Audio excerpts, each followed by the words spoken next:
নমস্কার, আপনারা দেখছেন আরোহী নিউজ বাংলা। মিস্ট্রি পর্ণা রয়েছি আপনাদের সামনে। সামান্য নেটওয়ার্ক গ্লিচের জন্য কিন্তু আগের যে লাইভটা সেই লাইভটায় সমস্যা হচ্ছিল। আশা করি এবার আপনারা আমাকে দেখতে পাচ্ছেন, সরাসরি দেখতে পাচ্ছেন কিনা। একটু লাইক কমেন্ট করে জানাবেন যে আমাকে দেখতে পাওয়া যাচ্ছে কিনা।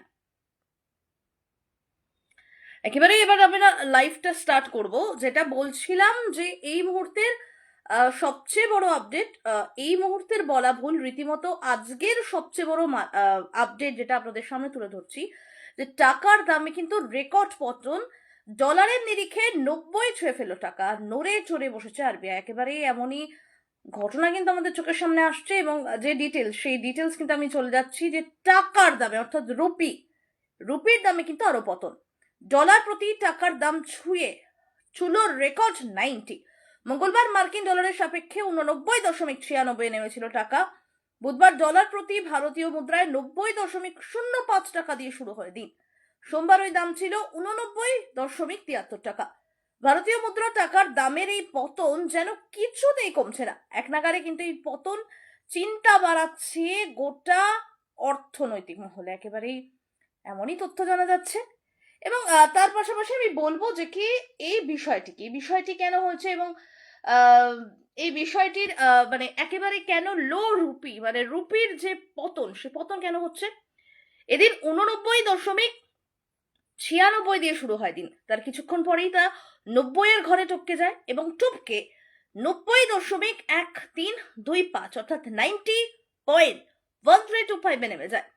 তারপর তা উঠে আসে 89.87। একেবারে আমি দেখতে পাচ্ছি যে অনেকেই কিন্তু আমাদের লাইভটা জয়েন করে গেছেন। সকলকে জানাই গুড আফটারনুন, ধন্যবাদ সঙ্গে থাকার জন্য।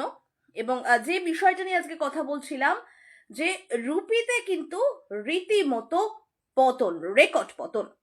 সিআর ফরেক্স অ্যাডভার্টাইজিং ম্যানেজিং ডিরেক্টর অমিত বাবারি বলে যে ডলার এবং ভারতীয় মুদ্রা 88.90 এবং 90.20 মধ্যে কিন্তু ওঠানামা করবে।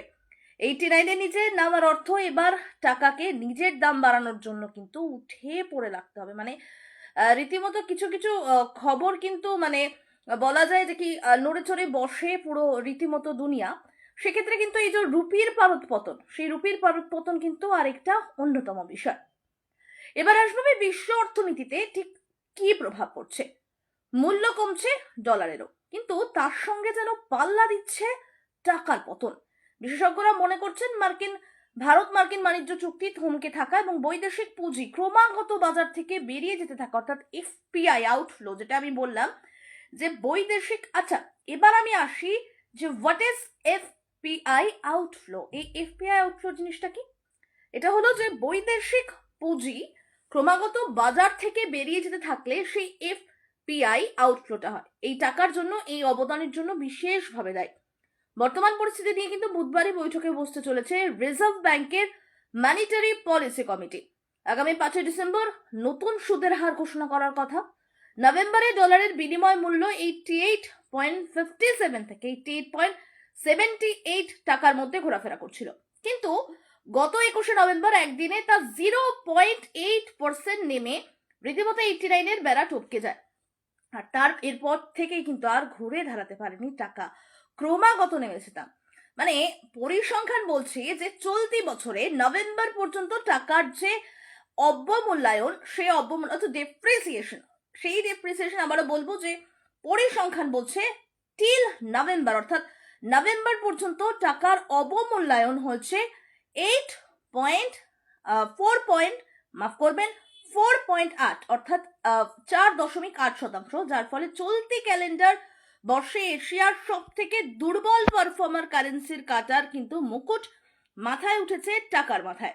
শুধু ডলারই নয়, সাম্প্রতিক পরিসংখ্যান বলছে ব্রিটিশ পাউন্ড, ইউরো এবং জাপানিজ ইয়েন, চীনা ইউয়ান বিশ্বের অন্য 4 প্রধান কারেন্সিরও কিন্তু বিনিময় দরেও যে পরিমাণ পতন হয়েছে টাকার, তা গত 1 বছরে সবচেয়ে হাইয়েস্ট রেট।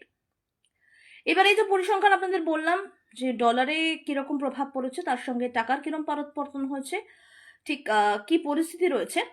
কিন্তু এবার প্রশ্ন আসছে যে টাকার দাম কমছে কেন, আর টাকার দাম কি আরো কমবে? এবার আমি এর পিছনে কারণগুলো আসবো। সেটা হলো দুর্বল পোর্টফোলিও প্রবাহ, বৃহত্তর বাণিজ্য ঘাটতি এবং মার্কিন ভারত বাণিজ্য চুক্তি ঘিরে কিন্তু অনিশ্চয়তার কারণে নিকট ভবিষ্যতে টাকার উপর চাপ অব্যাহত থাকবে, যদিও রিজার্ভ ব্যাংক টাকার পতন কমাতে সক্রিয়ভাবে হস্তক্ষেপ করছে। এবার আসবো ঠিক বিশেষজ্ঞরা কি বলছে।